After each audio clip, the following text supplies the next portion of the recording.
네, 고성호 칼럼입니다. 오세훈 언제까지 링 밖에서 떠들 건가? 예, 국회의원 10명이 저를 서울시당 윤리위원회에 징계를 요청했습니다.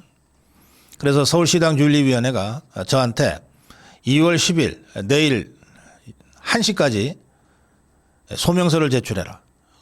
그리고 내일 저녁 8시에 윤리위에 출석해라. 이렇게 통보를 해왔습니다. 일방적으로.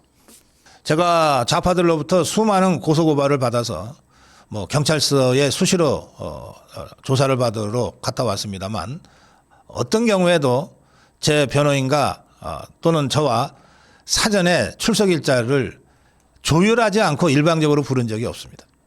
국민의힘 서울시당 윤리위원회는 경찰이나 검찰보다도 더 센 권력기관입니까? 어떻게 저하고 단 한 번 출석일자에 대한 상의 없이 그냥 일방적으로 통보를 합니까? 저는 그날 내일이죠. 멸콩TV 출연이 예정되어 있습니다. 멸콩TV 출연 후에는 굉장히 중요한 약속이 이미 잡혀 있어요. 그러면 제가 이렇게 일방적으로 통보된 서울시당 윤리위원회의 통보 시점에 맞춰서 약속 다 취소하고 멸콩TV 출연도 취소하고 윤리위에 달려가야 됩니까? 저는 그렇게 못하겠습니다. 경찰이 그렇게 요구해도 제가 거부해 왔습니다. 검찰이 그렇게 요구해도 제가 거부해 왔습니다. 심지어 재판부에서 언제 증인으로 출석해 달라고 할 때도 제 방송 일정, 제 개인 사정 등등이 있어서 그 날짜에는 못 갑니다라고 제가 거부하고 조율해서 제가 갔다 왔습니다. 서울시당 윤리위원회가 얼마나 대단한 권력기관인지는 모르겠는데 이렇게 일방적으로 날짜 통보하고 예, 저는 통보받은 날짜인 내일 통보받은 시간인 8시에 서울시당 윤리위원회보다 훨씬 더 중요한 제 일정이 있어서 출석 못하겠습니다. 징계 회부 통지서라고 하는 것을 같이 보내왔는데 사유가 4가지군요. 그동안 언론 보도에는 3가지만 됐는데 4가지가 됐습니다. 전두환 노태우 전 대통령 등 사진을 당사 개첩하자고 주장한 것이 징계 사유랍니다. 그리고 당 상임 고문에 대한 인격 모독성 발언이 2번째 사유랍니다. 또 오세훈 시장에 대한 컷오프 주장이 징계 3번째 사유랍니다. 그리고 4번째 새로 추가돼서 이번에 알려진 저도 확인한 사안인데 서울 서부지법 사태의 폭력 사태를 옹호했다는 것이 저를 징계해달라고 요구한 4번째 사유라고 합니다. 저는 이 4가지 사유를 모두 인정할 수 없습니다. 이렇게 아무렇게나 갖다 붙인 거라면 한동훈 제명을 제가 몇 달째 주장했는데 왜 이거를 징계 사유에 안 넣는지 궁금하고 또 이준석 사태를 정말 몇 달째 주장해서 마침내 이준석을 쫓아냈는데 왜 그건 징계 사유가 안 되는지 궁금합니다. 또 배현진이 고동진이 정성국이 제명해야 된다고 여러 수십 번 외쳤는데 왜 그것은 징계 사유가 안 되는지 궁금해요. 아무렇게나 잡아서 이걸 징계 사유에 넣을 거라고 하면은 이 사람들 왜 내가 고기 안 먹는다고 징계 사유에 안 넣는지 모르겠어요. 고석국이는 술을 안 마신다고 왜 징계 사유에 안 넣는지 모르겠어요. 궁금한 게 많습니다만 제가 그날 멸콩TV 출연과 또 굉장히 중요한 제 개인 일정이 있어서 내일 그 시간에 일방적으로 통보한 그 시간에는 제가 서울시당 윤리위원회 나가지 못하겠습니다. 그런데 채널A의 단독 보도에 따르면 그동안 서울시당 윤리위원장을 이용호 당협위원장이 맡아왔다고 합니다. 이용호 당협위원장 재선 의원 출신이고 민주당 쪽에 있다가 무소속으로 있다가 우리 당으로 온 아주 훌륭한 정치인이죠. 이분이 윤리위원장을 맡고 있었는데 국회의원 10명이 느닷없이 저를 서울시당 윤리위원회 무슨 관계가 있는지 모르겠어요. 서울시당하고 서울시당 윤리위원회에 저를 징계해달라고 요청을 하자 이영호 윤리위원장이 내가 윤리위원장직에 있는 동안에는 고성국 당원을 윤리위 정식안건으로 올리지 않겠다. 그러면서 사임 의사를 밝혔다고 합니다. 나는 올릴 수가 없으니 내가 사표 내겠다. 그러니 나를 자르고 그리고 고성국 당원 징계를 너희들이 알아서 처리하려면 처리해라. 이런 뜻으로 사임 의사를 밝혔고, 그러자 서울시당위원장인 배현진이가 잽싸게 이영호 윤리위원장의 사표를 수리하고 그 후임에 곧바로 김경진이라는 자, 한동훈 똘마니 중에 하나입니다.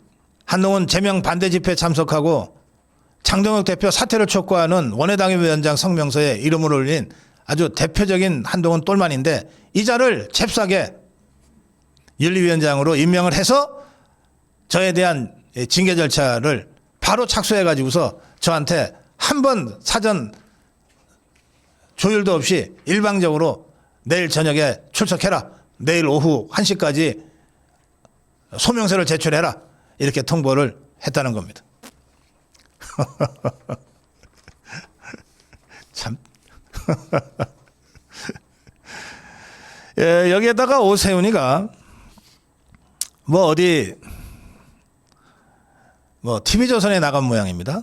나가서 이자가 고성구 TV에 출연했던 경험을 언급하면서, 제가 이를테면 오세훈이가 고성구 TV에 나갔는데 하면서 그 방송하면서 생계형 유튜브가 문제라는 일반론을 이야기했을 뿐 특정인을 지칭한 적은 없는데 생방송이 끝난 뒤에 강한 항의를 받았다.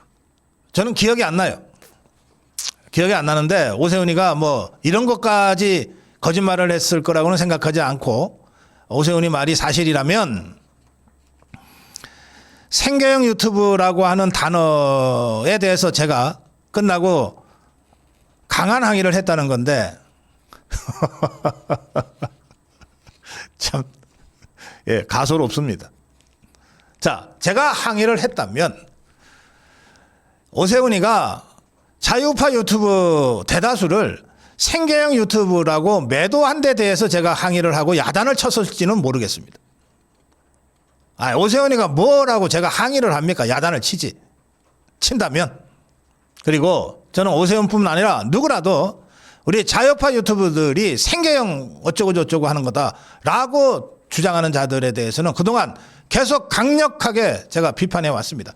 항의는 무슨 항의입니까? 비판을 하지, 욕을 하지, 야단을 치지. 우리 자유파 유튜브들도 먹고 살아야 되잖아요. 생계를 걱정하지 않을 수 없어요. 그럼 조선일보는 생계형 신문 아닙니까? TV조선은 생계형 신문 아니에요? 거기는 자원봉사자들로 신문 만듭니까? 자원봉사자들이 TV조선 방송 만들어요? 그 사람들 연봉이 얼마나 되는지 아세요? KBS는 안 그렇고 MBC는 안 그렇고 JTBC는 안 그렇습니까? 다들 생계형입니다. 가장 사악하게 위장한 생계형들이에요. 어디다 대고 감히 생계형 어쩌고 저쩌고 코인팔이 어쩌고 저쩌고. 오세훈이가 지금 와서 똑같은 이 얘기를 하면 이제는 끝난 다음에 야단치는 게 아니라 생방송 중에 얘가 야단을 칠 거예요. 쫄아서 나오지도 못하겠지만. 그래서 제가 오세훈이한테 이렇게 얘기하는 겁니다. 링 밖에서 빙빙 돌지 말고 올라와. 그 정도 자신도 없고 그 정도 배포도 없으면서 어디서 입만 가지고. 고성국 칼럼이었습니다. 여러분, 장동혁 대표를 보거나 김민수 최고위원을 보거나 또 김재원 최고위원, 조광한 최고위원을 보면 여러분들은 어떤 느낌이 드세요? 저는 정말 진짜 오랜만에 한 10년여 만에 우리 식구가, 우리 동지가 지도부에 포진하고 있다고 느껴지거든요. 여러분들은 안 그러세요? 윤석열 대통령 탄핵 저지를 위해서 그 추운 겨울날 함께 손잡고 투쟁했던 그 우리 식구들, 우리 동지들이 지금 국민의힘에 당대표를 하고 최고위원들을 하고 있지 않나요? 그리고 그들이 어디 하늘에서 뚝 떨어졌습니까? 아무도 당대표 될 거라고 기대하지 못했던 그 장동혁 대표를 누가 만들었습니까? 바로 여러분들이시잖아요. 우리가 만든 당대표고 우리가 만든 최고위원들 아닙니까? 그것도 저 보수위장 족벌 언론들과 싸워서 한동훈 배신자, 부역자, 당내 수많은 중진 기회주의자들과 싸워서 우리가 우리 손으로 만든 당 지도부 아닙니까? 우리말에 나무에 올라가라 그래 놓고서 밑에서 흔드는 것들이 있어. 우리말에 그런 말이 있어요. 나무에 올려놓고서 뒤에서 흔들어 대냐.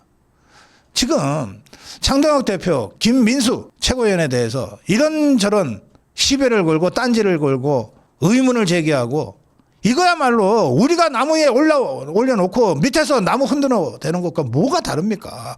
장동혁 대표가 김민수 최고위원이 무슨 정치적 기반이 있어요? 무슨 지역의 맹주입니까? 한 세력의 대표입니까? 아무것도 아니잖아요. 그냥 오로지 자유파 국민들의 지지, 우리 자유파 국민들의 지지 하나로 당대표에 가 있고 최고위원에 가 있잖아요. 우리가 올려놨잖아요. 그래 놓고서 우리가 왜 흔들어댑니까 그들을. 장동혁 대표의 최근 이야기, 또 김민수 최고위원의 최근 이야기 쭉 들어보면 핵심은, 두 사람 다 핵심은 뭐냐. 조광한 최고위원의 얘기, 김재원 최고위원의 얘기 다 똑같아요. 핵심은 뭐냐. 핵심은 선거에 이기자는 거예요. 6.3 선거에 이기고 그래야 지방선거 넘어서 총선에 이길 수 있고 그래야 대선에서 우리가 정권 뺏어올 수 있다는 겁니다. 우리가 정권을 뺏어와야 윤석열 대통령 풀려나게 할 수 있고 그 명예를 다시 회복시킬 수 있다. 말로 떠드는 윤너겐이 아니라 실제로 정치 현실 속에서 그거를 행동으로 구현해내기 위해서 움직이고 있다고 저는 봅니다. 다들 기억하시겠습니다만 저는 1.2.3 계엄 있은 바로 그 새벽 그 아침에 모든 유튜브 방송 다 통틀어서 제일 먼저 윤석열 대통령의 1.2.3 계엄은 처음부터 끝까지 합법적이었다. 계엄 선포는 대통령의 합법적 권한이다. 그렇게 방송을 시작했습니다. 그로 인해서 가장 먼저 저 종북 주사파들로부터 계엄 선전선동으로 고발당했어요. 그런 제가 얘기합니다. 윤어게인 백날 외치는 게 무슨 소용이냐. 윤어게인 외치는 것만으로 윤석열 대통령 감옥에서 풀려나게 할 수 있다면 100번이 아니라 100만 번이라도 외친다. 그게 아니고 말이 아니라 떠드는 것이 아니라 실제 행동으로 우리 정치 현실 속에서 윤석열 대통령을 최대한 하루라도 빨리 풀어내고 그 1.2.3 계엄에 담겨있는 윤석열 대통령의 뜻을 현실 속에서 실현시키게 하기 위해서 뭘 해야 되냐. 우리가 뭘 해야 되냐. 1차 선거에서 이겨야 되지 않냐. 지방선거에서 이기고 총선에서 이기고 대선에서 이겨서 정권을 되찾아와야 되지 않냐. 그 중간에 저것들이 계속 똥볼을 차서 우리가 이재명을 탄핵해서 끌어낼 수 있다면 더 좋고, 지금 장동혁 대표가 하는 말, 김민수 최고위원이 하는 말, 그 말의 본 뜻이 바로 이거 아닙니까? 윤어게인 동지 여러분께 제가 정말 간곡하게 말씀드립니다. 지금 윤석열 대통령이 무엇을 생각하고 있을까요? 윤석열 대통령이 뭘 생각하고 있을까요? 계속 밖에서 나 잊혀지지 않게 윤석열 떠들어달라고 생각할까요? 아니면 나를 밟고서라도 좋으니 제발 6.3 선거 이기고 총선 이기고 그리고 대선 이겨서 정권 다시 찾아와라, 그 생각을 하고 있을까요? 이미 윤석열 대통령은 지난번 김문수 때 자진 탈당하면서 정말 눈물로 우리 자유파 국민들한테 호소하지 않았습니까? 내가 탈당하더라도 여러분들은 당을 지켜달라. 나를 밟고서라도 대선에 이겨달라. 그게 나라를 살리는 길이고 개인적으로는 나 윤석열의 명예를 회복시켜 줄 수 있는 길이다. 난 안에서 싸우겠다. 여러분들 밖에서 싸워달라. 윤어겐을 이제 말로 할 때가 아닙니다. 행동으로 할 때고 정치 현실 속에서 그것을 구현해내야 될 때입니다. 그걸 하기 위한 1차 관문이 6.3 지방선거 승리예요. 그 승리를 향해서 장동혁 지도부를 중심으로 똘똘 뭉쳐 하나가 돼서 나갑시다. 네, 고성국 칼럼이었습니다. 네, 제가 서울시당 윤리위원회로부터 심야에 탈당 권고라고 하는 중징계를 받은 사실은 이미 대부분 언론이 다 보도를 대문짝만하게 해서 다 아실 겁니다. 국민일보는 중앙당과 서울시당이 이 징계 내전을 벌이고 있다. 또 이런 황당한 소설 같은 기사를 썼어요. 중앙당은 배현진이를 윤리위에서 징계 절차를 밟고 있고 여기에 맞서서 배현진의 서울시당 윤리위원회는 위원장까지 바꿔가면서 고성국을 징계했다. 뭐 이런 식으로 무슨 싸구려 무협 소설처럼 소설을 써서 기사를 만들었습니다. 그런데 장동혁 대표한테도 계속 고성국 징계 문제에 대해서 어떻게 생각하냐고 기자들이 묻고 다니나 봐요. 참. 장동혁 대표가 이렇게 얘기했다고 보도가 됐습니다. 고성국 당원은 재심의를 청구할 수 있다. 서울시당 윤리위원회의 징계 결정으로 이 사안이 종결된 것이 아니다.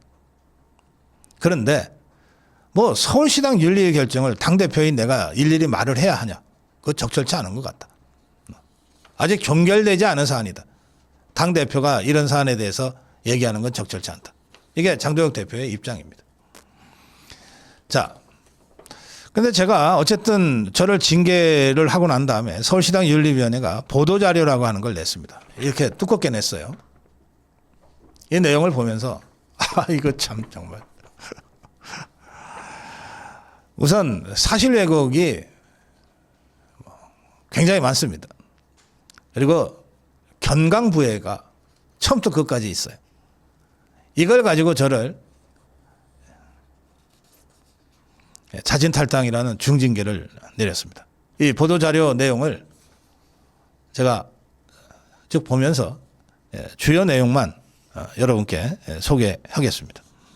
윤리가 인정한 징계 사유 판단 근거라고 하는데 전두환 노태우 대통령 사진 당사 개첩 주장과 역사 왜곡이라고 하는 제목 하에 고성국 당원은 거의 피를 흘리지 않고 민주화를 이끌어내는 대역사적 대타협을 한 전두환 대통령 노태우 대통령의 사진을 당사에 걸어야 하며 이것이 자유우파의 당당한 역사를 재현하는 것이고 잃어버린 자유우파의 자존심을 되찾는 일이라고 주장하였다 해놓고 그런데 이게 저의 발언이 대법원 확정 판결과 충돌된다는 거예요. 그러면서 이 윤리위가 대법원 확정 판결로 들고 나온 게 1997년 판결인데 이 판결은 뭐냐면 여기 이렇게 써 있어요. 12.12 군사반란 5.18 내란 행위를 헌정 질서를 파괴한 범죄 행위로 확정하였다. 이게 제가 주장한 것하고 무슨 관계가 있습니까? 저는 여기서 말하는 역사적 대타협 이게 6.29 선언을 얘기하는 겁니다. 여러 차례 말씀드렸어요. 그래서 6.29 선언이라는 역사적 대타협을 당시 전두환 대통령 그리고 차기 대권 주자로 확정되어 있었던 노태우 후보 그리고 야당의 유력 대권 주자인 김영삼 총재 이 세 사람이 역사적 대타협을 했다는 거예요. 이 세 사람이 역사적 대타협을 해서 6.29 선언을 발표하고 대통령 직선제를 했기 때문에 거의 피 한 방울 흘리지 않고 대한민국이 전 세계가 인정하는 제도적 절차적 민주화로 이행할 수 있었다. 평화적으로 이행할 수 있었다. 그렇기 때문에 거의 피 한 방울 흘리지 않고 역사적 대타협을 통해서 전 세계가 인정하고 평가하는 높게 평가하는 민주화의 새 주역으로 전두환 대통령, 노태우 대통령, 김영삼 대통령을 평가해야 된다. 제가 그렇게 주장했어요. 제 이 주장에 5.18이라는 단어가 한 번이라도 나옵니까? 12.12라는 단어가 한 번이라도 나옵니까? 저는 5.18이 아니라 6.29를 얘기했는데 이 윤리위는 12.12와 5.18을 가지고 저를 징계하겠다고 한 겁니다. 지것들이 징계 사유를 설명한 보도자료에 그렇게 써놨어요. 이거야말로 엉뚱한 짓 아닙니까? 그야말로 경강부회 아닙니까? 그러면서 당 정강정책 전문가도 배치된다고 하면서 당 정강정책 전문에는 부마항쟁, 5.18 민주화운동, 60항쟁 등 현대사의 민주화운동 정신을 이어간다고 명시돼. 그래 내가 바로 그 60항쟁 6.29 선언 그 얘기를 한 거라고. 그러니까 이자들의 징계 사유서에 따르면 고성국 당원은 국민의힘의 정강정책 전문에 아주 충실한 주장을 한 겁니다. 그런데 저더러 민주화운동의 역사를 부정함으로써 국민적 갈등을 첨예하게 조장하는 결과를 갖고 왔다. 이렇게 징계를 하겠다는 겁니다. 뭐 제가 여기에다 대고 제가 예전에 전두환 정권 때 86년에 민주화운동 하다가 잡혀서 88년까지 2년 감옥살이 한 것까지 꼭 말씀을 드려야 되겠습니까? 지금 누가 누구한테 민주화 운동의 역사니 어쩌니 저쩌니 이런 소리를 합니까? 지금 그 윤리위원들이 6.29 선언이 있었던 6월 민주화 항쟁 때 돌멩이 하나라도 들었을까요?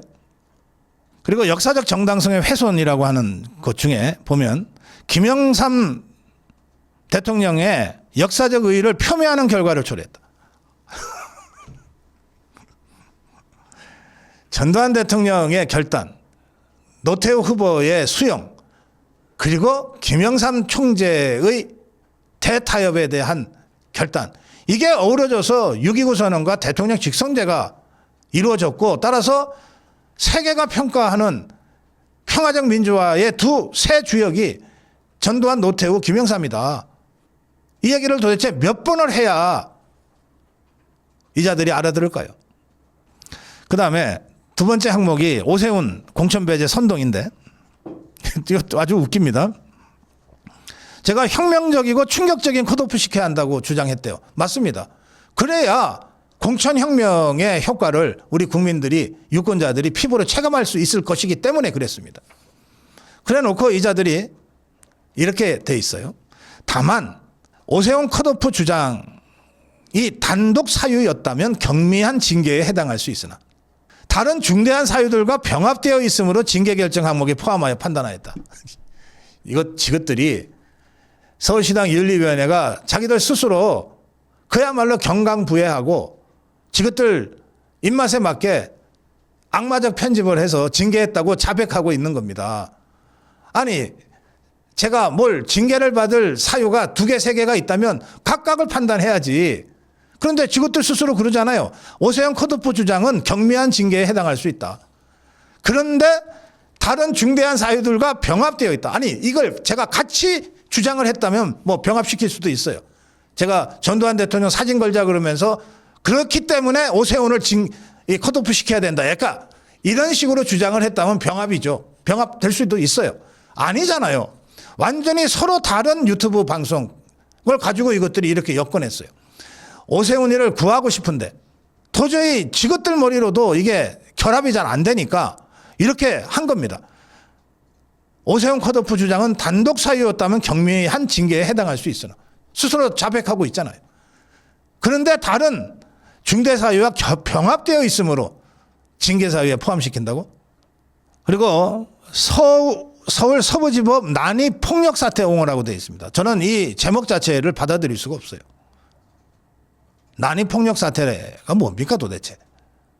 여기서 고성국 당원은 당일이 아니고 2026년 1월 19일 며칠 전입니다. 서부 자유항쟁 1주년, 이건 서부 자유항쟁 1주년 기념행사는 서부 자유변호사회가 붙인 행사 이름이에요. 그들은 서부 자유항쟁이라고 생각합니다. 저도 그렇게 생각해요. 우리 자유파 국민들 절대 다수도 이게 서부 자유항쟁이라고 생각하죠. 그 기념행사에 참석해서 법원 청사 난이 폭력 사태를 75년 헌정사, 특히 사법의 역사에서 굉장히 중요한 일대 사건이라고 미화하고 사법의 문법을 완전히 뒤집어 엎은 것이 서부지법 사태라고 발언하였다. 그게 징계 사유라는 겁니다. 이게 법치주의를 중대하게 훼손했다는 겁니다. 자, 제가 이 행사에 가서 짧게 마이크를 잡으면서 이렇게 얘기했습니다. 그동안 말도 안 되는 사법부의 판단이 나와도 정치권은 일단 사법부의 판단을 존중한다고 하고 시작을 했다. 그런데 지금 봐라. 사법부가 그야말로 이재명 종북주사파 권력의 개가 되어 있지 않냐. 도저히 납득하고 이해할 수 없는 수많은 판결들이 나오지 않냐. 수사권 없는 공수처가 수사하고 영장 청구하자 서울 서부지법이 말도 안 되는 이 조항을 삽입해서까지 불법적으로 영장을 내지 않았냐. 그 사법부를 비판하면은 징계받아야 됩니까? 지금 대법원과 대한민국 사법부가 이재명 종북주사파 권력의 개가 되어서 정말 지렁이도 못하게 밟아도 꿈틀도 못하는 이 사법부를 비판하면 징계 사유가 됩니까? 서울 서부지법 용사들은 바로 그 잘못된 사법부의 결정에 항의했던 겁니다. 사법부의 결정에 항의하는 것이 바로 폭력 사태입니까? 그리고 그걸 일대 사건이라고 얘기하면 징계받아야 됩니까? 그러면 국민의힘은 왜 그동안 사법부에 가서 잘못된 사법부 결정에 항의하고 제대로 판단하라고 그렇게 외쳤습니까? 한두 번 아니잖아요. 그거 다 징계받아야 돼요? 장동혁 대표부터? 저는 이 징계 사유서를 보면서 정말 분노했어요. 서울 서부지법 사태로 얼마나 많은 우리 자유파 시민들과 청년들이 지금도 감옥살이 하고 있습니까? 그들에게 국민의힘이 단 한 번 범죄 구조의 손길이라도 내민 적이 있습니까? 그런데 이제 와서 이들을 난이 폭력 사태 주범으로 몰고 그것을 사법의 문법을 뒤집어 엎은 서부지법 항쟁이라고 얘기한 그걸 가지고서 저를 징계하겠다는 것 아닙니까? 이것은 지금도 감옥살이를 하고 있는 서부지법 영웅들에 대한 폐륜적인 막말과 모욕입니다. 이걸 어떻게 수용합니까? 그 다음에 마지막으로 징계 회부 이후에도 태도가 변하지 않고 지속적으로 페이스북에서 공개 반박문을 내고 유튜브 방송을 통해서 지속적으로 비난했다고 얘기하는데, 아니 서울시당이 윤리위원회가 단 한 번이라도 이제 징계 절차가 착수됐으므로 그동안 했던 주장을 좀 자제해달라고 단 한 번이라도 저한테 얘기한 적 있습니까? 그러면 징계하겠다 그러면 무조건 대가리 숙이고 어떤 결정이 나오든 입 닫고 있어야 됩니까? 유튜브 방송 하지 말아요? 페북에 제 입장 정리해서 올리는 것도 징계 사유가 됩니까? 여기 이렇게 돼 있어요. 페북에다가 제가 이렇게 썼습니다. 나는 국민의힘 평당원으로서 배신자 김무성을 용서할 수 없으며 기회주의자 오세훈을 용납할 수 없다고 게시하여 징계 사유로 지적된 모든 행위를 공개적으로 재확인하였다. 예, 다시 한번 말씀드려 두겠습니다. 김무성은 배신자 맞습니다. 오세훈은 기회주의자 맞습니다. 저는 배신자 김무성을 용서할 수 없고 기회주의자 오세훈을 용납할 수 없어요. 이것 때문에 징계를 받아야 된다면 100번이고 1000번이고 징계 받겠습니다. 그러면서 이 윤리위원회가 민심 위반의 구체적 현실화라고 하는 이상한 제목을 달아가지고 고성국 당원의 일련의 발언이 당내 문제에 그치지 않고 당의 핵심 지지 기반과 국민 여론의 심각한 이탈을 현실화시켰다고 썼어요. 국회의원 10명이 달려들어서 평당원 하나 죽이겠다고 하는 황당한 사건을 이것들이 일으키지 않았다면 언론 기사화 될 일도 없었습니다. 아니 세상에 대한민국 정당사 70여 년 동안에 현역 국회의원 10명이 평당원 하나 징계하겠다고 집단적으로 린치하면서 달려드는 일이 있었습니까? 하도 이상하니까 이게 사람이 개를 문 것 같은 이상한 사건이 터지니까 언론들이 관심을 갖게 된 거 아니에요. 당의 핵심 지지 기반 국민 여론의 심각한 이탈을 현실화시켰다고요? 적어도 제가 접하는 당의 핵심 기반 책임 당원들은 단 한 명도 저한테 이 문제를 가지고 저를 비판하지 않았어요. 용기 있게 할 말 제대로 하고 있다. 속 시원하다 그랬죠. 서울시당 윤리위원회 또 저를 징계 요청한 국민의힘 국회의원 10명. 과연 당심을 듣고는 다닙니까? 책임 당원들을 제대로 만나서 그들의 얘기를 제대로 들은 적이 있습니까? 민심은 제대로 청취한 적이 있습니까?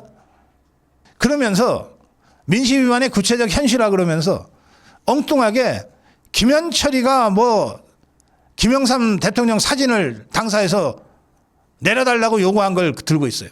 아니 김현철이 김영삼 대통령의 아들 맞아요.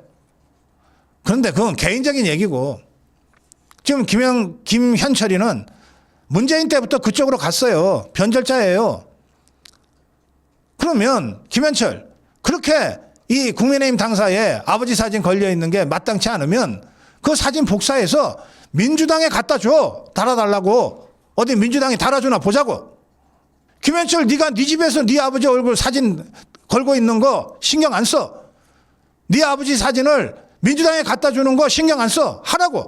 그런데 국민의힘이 김영삼 대통령 사진을 걸고 있는 것은 김현철의 아버지라서가 아니고 우리 국민의힘이 배출한 역대 대통령이기 때문에 걸고 있는 거예요. 어딜 때라 말아 하고 있어요. 아직도 권력농단이라 하던 그 30년 전에 그 습관을 버리지 못하고, 또 이 윤리위가 주요 언론에 일제 비판이 있었다. 보수 진보 막론하고 하면서 조선일보 김영수 무슨 교수예요. 야, 김영수가 너네 멘토쯤 되냐? 나 정말 경향신문을 2번이나 인용을 했어요. 그러면서 이것들이 진짜 하고 싶은 말이 마지막에 나옵니다.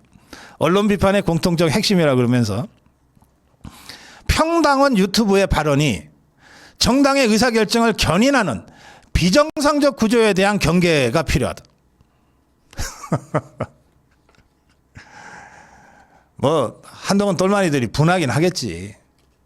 이자들의 말에 따르면 일개 평당원에 불과한 고성국의 그 비판으로 결국은 한동훈이가 쫓겨났으니까 평당원 유튜브의 발언이 정당의 의사결정을 견인하는 비정상적 구조에 대한 경계가 있어야 된다. 참 애들 많이 썼다. 나 하나 잡으려고 그야말로 교묘한 사실 왜곡, 견강부에 아예 이걸 해놨는데 너무 허술해가지고 제가 이게 정색어라고 논평을 잘 못하겠어요. 또 이 마지막 부분에 이런 게 나옵니다. 고성국 당원은 국회의원이 아닌 일반 당원의 지위에 있고 입당한 지 불과 1개월여에 불과한 점을 감안하여 제명 바로 아래 단계인 탈당 권유를 한다. 뭐 봐준 것처럼 얘기해요. 아니 이것들이 제명을 해. 제명하면 당무위원회 의결을 해야 되는데 당무위원회에서 너네 통과시킬 자신 있어? 서울시당 당무위원회. 서울시당 배현진이가 장악했다고 하는 그 서울시당 당무위원회도 통과하지 못할 것 같아서 당무위원회 의결이 필요 없는 탈당 권유 해놓고 나서 이것들이 뭐 엄청 봐준 듯이 이렇게 써제끼고 있습니다. 자, 그래서 제가 이런 정말 이런 쓰레기 같은 징계사유서를 보고 이걸 제가 승복할 수가 없었어요. 그래서 이의 신청을 즉각했습니다. 이후 절차는 제가 아직도 국민의힘 평당원이므로 당원 당규에 규정한 절차대로 진행하겠습니다. 고성국 칼럼이었습니다. 네, 고성국 칼럼입니다. 장동혁 대표가 이재명이 하고 정청래랑 점심을 먹기로 약속을 했다가 1시간 전에 취소해버렸어요. 장동혁 대표는 11시 반에 국회에서 기자회견을 열고 아무리 봐도 오늘 오차는 이재명과 정청래 두 사람이 하는 게 맞는 것 같다. 한 손으로는 등 뒤에 칼을 숨기고 다른 한 손으로 악수를 청하는데 여기에 어떻게 응할 수 있겠느냐. 저는 어제 오전에 지방 일정 중에 회동 제안을 받았다. 형식이나 의제 여러 가지로 봤을 때 적절하지 않았지만 설 명절을 앞두고 민생을 논의하자는 제안에 수용하겠다고 답을 드린 것이다. 그런데 바로 어제 민주당은 법사위에서 재판소원법 4심제 재판이죠. 법원 대법관 증언법을 일방 통과시켰다. 대통령과 오찬 회동이 잡히면 이런 무도한 일들이 벌어진 것이 한두 번이 아니었다. 이러고도 제1야당 대표와 오찬하자고 하는 것은 모래알로 지은 밥을 내놓는 격이다. 국민의 민생을 논하자고 하면서 모래알로 지은 밥을 씹으러 청와대에 갈 수는 없는 일 아니냐. 정청래는 대통령 오찬 회동이 잡힌 다음에 이런 악법들을 통과시켰다. 대통령을 의도적으로 곤경에 빠뜨리기 위한 것인지 묻지 않을 수 없다. 정청래가 오늘 저의 오찬 취소가 예의 없는 행동이라고 비판했다고 하는데, 아니 그러면 야당 대표 불러서 오찬하자고 한 직후에 그런 법안 일방적으로 통과시키는 것은 예의 있는 행동이냐? 그거야말로 야당 대표와 국민에 대한 배신이자 민심을 우습게 하는 처사 아니냐? 장동혁 대표의 그 오찬 불참 결정은 그 직전에 있었던 최고위원 회의에서 신동욱 최고위원이 먼저 문제를 제기하면서 시작이 됐습니다. 신동욱 최고위원은 설을 앞두고 국민에게 여야가 아니라 이재명 정권과 더불어민주당이 갈등이 없다는 자기들만의 아름다운 모습을 연출하기 위해 청와대가 여야 대표를 불러서 갑자기 밥을 먹자고 하는 것 아니냐. 우리 장동혁 대표가 이런 그들의 연출극에 들러리 서서는 안 된다. 저는 오찬회동에 단호히 반대한다. 그러자 김민수 최고위원도 장동혁 대표를 민주당의 오점과 이재명의 작태를 덮는 용도로 사용하지 않기를 바란다. 저 역시도 장동혁 대표의 오찬회동 불참을 간곡히 권유드린다. 조광한 최고위원은 사법 질서의 파괴, 국가 붕괴의 주도적 역할을 하고 있는 오늘의 이재명과 정청래와 회동을 한다는 게 무슨 의미가 있겠느냐. 장동혁 대표 심사숙고하시되 불참적으로 결론을 내려주시기를 바란다. 이렇게 되자 장동혁 대표는 사실 오찬 회동은 전날 어제 그저께죠. 대구 나주 현장 방문 도중에 급작스럽게 연락받은 것이다. 시기적으로나 여러 면을 봤을 때 정부와 여당 자기들끼리 부부싸움하고 둘이 화해하겠다면서 옆집 아저씨를 불러놓는 꼴이라는 것을 충분히 알고 있었다. 그렇지만 민생 때문에 가겠다고 생각을 했는데 여러 최고위원들이 제게 재고를 요청했기 때문에 이 문제 다시 한번 생각해보고 결정하겠다. 이렇게 해서 불참이 결정이 된 겁니다. 이렇게 불참 통보가 있자 홍익표 청와대 정무수석이죠. 오늘 예정됐던 여야 정당 대표 오찬 회동이 장동혁 대표의 갑작스러운 불참 의사 전달로 취소됐다. 깊은 아쉬움을 전한다. 그러나 대화의 끈을 놓지 않겠다 그랬는데 밥상 차려놓고 먼저 판을 깬 것은 더불어민주당입니다. 이재명 더불어민주당 정권이에요. 그러면서 홍익표는 장동혁 대표가 국회 상황과 연계해서 대통령과 약속된 일정 취소한 것을 매우 유감스럽게 생각한다. 국회 상황을 대통령실과 연계해서 설명한 것을 매우 부적절하게 생각한다. 이랬는데 연계 안 할 방법이 있나? 연계 안 하면 오히려 이상한 거 아니에요. 이재명이와 더불어민주당이 하는 짓을 어떻게 연계 안 하고 따로 떼서 보라는 것이냐. 이재명은 장동혁 대표가 안 온다고 하니까 정청래와의 점심도 취소해버렸어요. 정청래 고음바고 됐습니다. 그런데 뭐 당의 대다수 의원들은 잘했다 이런 의견인데 이 김용태 이자가 초선이면서 어디 비대위원장을 잠깐 한 적이 있죠. 이자가 그때 비대위원장 하면서 이재명이랑 밥 먹었죠. 이자가 이렇게 얘기했어요. 아니 장동혁 대표가 이재명을 만나서 정치 그렇게 하지 마시라. 식탁이라도 얻고 나오든가. 자, 김용태가 그때 어떻게 했는지 여러분 다 기억하시지 않습니까? 이재명이 훈계나 잔뜩 들고 쫄아 있다가 나왔잖아요. 그랬던 자가 지금 장동혁 대표한테 식탁이라도 얻고 나오든가. 참으로 정말 가증스럽습니다. 고성국 칼럼이었습니다. 고성국 칼럼 진실을 밝히기 위해 박선원을 고소했습니다. 제가 어제 고소장을 법률 대리인을 통해서 접수했습니다. 이렇게 체제전쟁을 하다 보면 쌍방간의 고소고발은 불가피합니다. 그런데 저 좌파 것들은요 워낙 오래된 교육과 노하우를 전수받아서 그런지 우리 자유파가 고소를 하면 어쨌든 맞대응을 하려고 그래요. 또 이 고소고발이 상대방에게 심리적 타격을 주고 발을 묶는다는 생각을 아주 철저하게 교육받고 있기 때문에 복하면 고소하고 고발합니다. 예, 박근혜 대통령 탄핵 반대 투쟁에서부터 윤석열 대통령 탄핵 저지 투쟁에 이르기까지 지난 10년 동안 좌파들로부터 고소고발 당하지 않은 정치인 유튜브가 있다면 그 사람 진짜 자유파 활동 제대로 안 한 사람이라고 저는 생각할 정도입니다. 그런데 한 가지 다른 점이 있어요. 우리 자유파는 저쪽에서 공격이 좀 뜸해지면 그냥 그걸로 이 문제는 지나갔다 생각하고 자꾸 덮어버리는 경향이 있어요.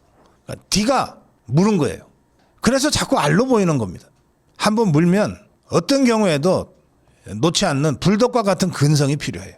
좌파들은 대한민국 체제 전복을 위한 70여 년의 혁명활동을 통해서 그 근성을 키워왔고 그 근성이 없는 자들은 지그들 동네에서도 살아남지 못해요. 근데 우리 자유파는 정말 물러 터졌어요. 지만 아니면 돼. 바로 옆에 동지가 공격을 당하고 있는데도 아이고 뭐 나만 공격 안 당하면 뭐 됐지. 저는 그렇게 못하겠어요. 그래서 지난번에 저를 극우 유튜브라고 딱지를 붙인 언론사를 향해서 언론중재 요청을 비롯해서 수많은 법정 투쟁을 했습니다. 그 결과 아직도 정신 못 차리고 극우라고 우리 자유파 유튜브와 고성국 TV에 딱지를 붙이는 것들이 가끔 있지만 대다수 언론들은 좌파 언론이건 보수 위장 족보 언론이건 강성 유튜브 극우적 성향이라고는 써도 극우 유튜브라고 감히 딱지 붙이지 못합니다. 이번에 박선원이가 저를 2년 전에 있었던 가덕도 피습 사건과 관련해서 그 배후에서 사건 당사자와 사전에 만나서 무슨 모의를 했다는 식으로 몰아가는 언론 플레이를 하고 있습니다. 박선원이가 국회 정보위 여당 간사 자격으로 지가 정보위에서 이런 보고를 국정원으로부터 받았다고 하면서 언론 브리핑한 내용도 황당하지만 그래서 그 내용에 대해서는 제가 어제 아침에 사실관계를 밝힙니다 하고 제가 1차 방송을 했습니다. 그런데 그 이후에 이 박선원이 이자가 페북에다가 정말 황당한 괴담을 써 올렸습니다. 뭐 내용은 딱 두 개라고 할 수 있는데 이 김모라고 하는 테러범과 이 박선원의 표현입니다. 가덕도 테러범 김모와 극우 유튜브 고성국이 테러 직전 수차례 연락하고 접촉한 사실이 드러났다. 또 가덕도 테러범 김모가 고성국 TV를 직접 방문한 사실도 국가정보원 가덕도 테러 TF에서 확인됐다. 이렇게 썼어요. 이 문제는 100% 가짜입니다. 거짓입니다. 저는 어제도 밝혔지만 이 가덕도 피습 사건의 그 당사자 김모라는 사람을 만난 적도 없고 전화 통화한 적도 없고 누군지를 전혀 모릅니다. 이 박선원이의 두 번째 주장은 이 고성국이 이 가덕도 피습 사건이 테러로 지정되면 자신에게 불똥이 튈 것 같으니 테러 지정 직전에 국민의힘에 입당하여 스스로를 보호하려 했다고 썼어요. 자, 통상 우리가 직전 그러면 하루나 이틀 전을 얘기하는 것 아닙니까?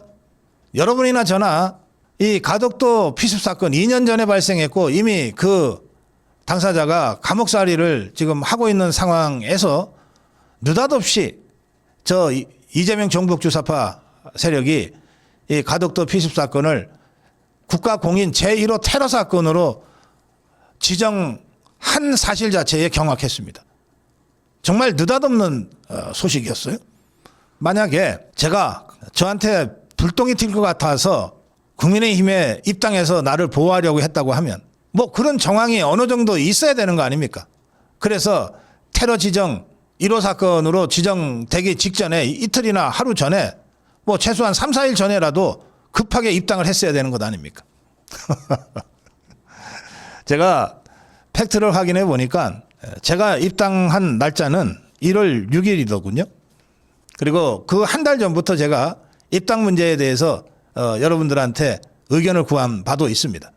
장동혁 대표의 힘을 실어주기 위해서 또 책임당원 100만 시대를 장동혁 대표가 열었는데 200만 책임당원 시대를 열기 위해서 제가 작은 미랄이라도 됐으면 좋겠다는 뜻을 우리 방송에서도 얘기했고 또 제가 뭐 공인은 아니지만 어쨌든 우리 아미고 동지들과 함께 하고 있기 때문에 고성공 본부장이 아미고 본부장 단톡방에서 고성국 박사의 입당에 대해서 어떤 의견들을 갖고 계시냐고 의견을 수렴하기도 했습니다.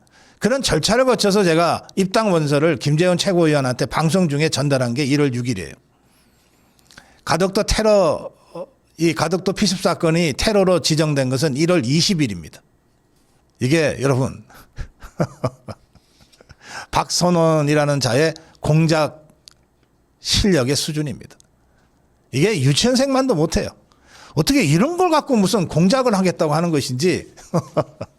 그래서 제가 우리 고성호 TV의 자문 변호 법무법인이죠.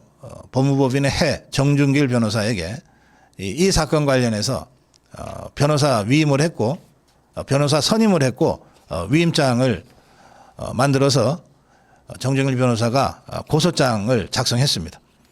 박선원과 이 박선원이한테 누군가가 정보를 줬으니 박선원이가 그 정보랍시고 그걸 가지고서 이렇게 고성국을 음해하고 중상모략해서 몰고 가고 있으니 그 박선원에게 이 정보를 준 누군가, 그건 우리가 이름을 알 수 없죠. 신분을 알 수 없죠. 그 성명불상자 이 두 사람을 정통망법 위반 명예훼손으로 고소했습니다. 동시에 저희가 저를 빨리 소환 조사하라고 하는 요청서도 접수했습니다. 수사 소환 요청서라고 하는 것인데요. 고성국은 제가 요청인이 되는 겁니다. 박선원 등을 정통망법 위반 명예훼손으로 고소하였는 바 이와 별도로 요청인 고성국이 박선원 등의 정보 공작으로 인해 피해를 최소화하기 위해 언제든 출석해서 조사받을 용의가 있으므로 신속하게 소환 일정을 정해 통보해 주시기 바랍니다. 제가 어제 사실관계는 이렇습니다라고 제 방송을 통해서 알렸는데 그 방송 내용을 많은 언론이 보도를 했습니다. 시사저널은 고성국 테러범 아들만 연락, 테러범과는 만난 적도 통화한 적도 없다 일축, 사건 닷새 후에 아들이 아버지 메모가 있다며 제작진과 연락, 이렇게 보도했습니다. 그러면서 저와 고성국 TV를 수사하겠다면 언제든 적극적으로 수사에 협조해 실체적 진실을 밝히는 데 함께 하겠다고 고성국이 강조했다고 보도했습니다. 또 고성국이 박선원을 정통망법상 명예훼손 혐의로 고소한 사실도 보도했습니다.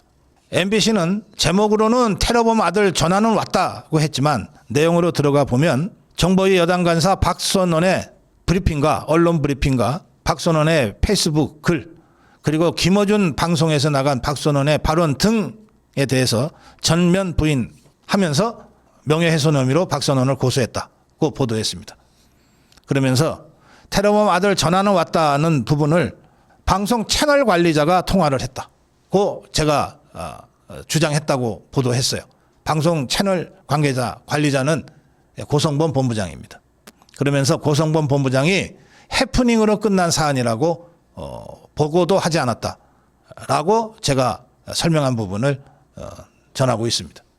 헤럴드 경제도 고성국 가덕도 테러 사건 범인 전혀 모르는 사람이라는 제목으로 보도를 했고요. 뉴시스 고성국 테러 사건 범인 전혀 모르는 사람, 통화한 적 없다.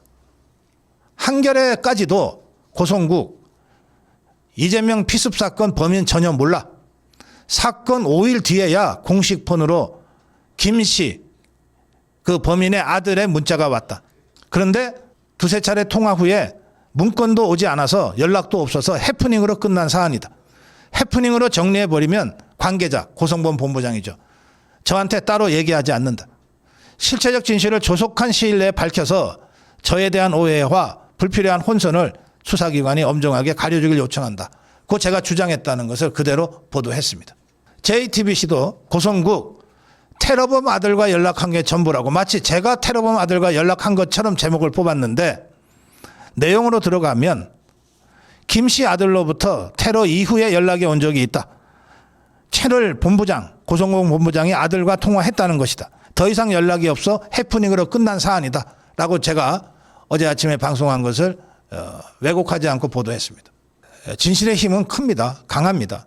제가 어제 아침 즉각 사실관계를 여러분께 알려드렸고, 기자라고 하는 직종에 근무하는 사람들은 좌파 언론이건 보수의장 족벌 언론이건 그래도 기자증을 갖고 다니는 사람이면 최소한 육하원칙이라고 하는 것은 대학 다닐 때부터 귀에 못이 박히도록 배웁니다.